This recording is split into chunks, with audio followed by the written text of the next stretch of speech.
健康台湾是总统赖清德的选举政见，不过健保经费有限，卫福部长邱泰源表示，可能会把补充保费急加扣1000万限制调悬到5000万。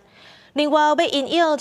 人口老化，中央是积极咧推动数位医疗。自去年7月开始 ，AI 医材是已经列入去健保给付范围内底。 人工智慧 AI 风潮加去无共领域，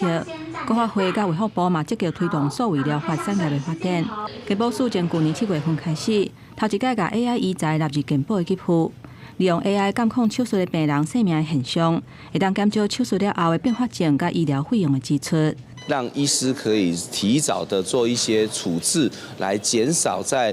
手术麻醉过程当中的血压下降的情形，因而降低了术后造成肾衰竭的这些并发症，而减少了住院天数。这几年的一些比较成功的新创数位相关的很有关系，可是数位医疗的相对就少很多哦。 所以从这几个观点看起来，我们很有潜力，但是真的要再加一把劲。健康台湾是总统赖清德竞选的时阵重要的政见，不过健保的财务有限。新的卫福部长邱泰源顶一日接受媒体专访的时阵表示，在无起健保费的前提之下，会争取更较侪资源。亲像目前补充保费一条扣上济限制是1000万，可能会调悬到5000万，予有经济能力的人加负担寡。我们的1000万是现在的天花板，不论是1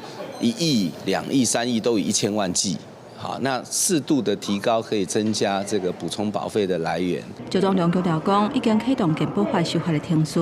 因为目前一般保费的费率是5.17%，补充保费是2.11%，两种费率分开。不过，在同款收入到同款健保费公平性的原则之下，确实爱检讨补充保费的费率，甲六大扣保费的对象。另外，一般保费的费率敢会超过6%的上限，买当修法重新检讨。记者综合报道。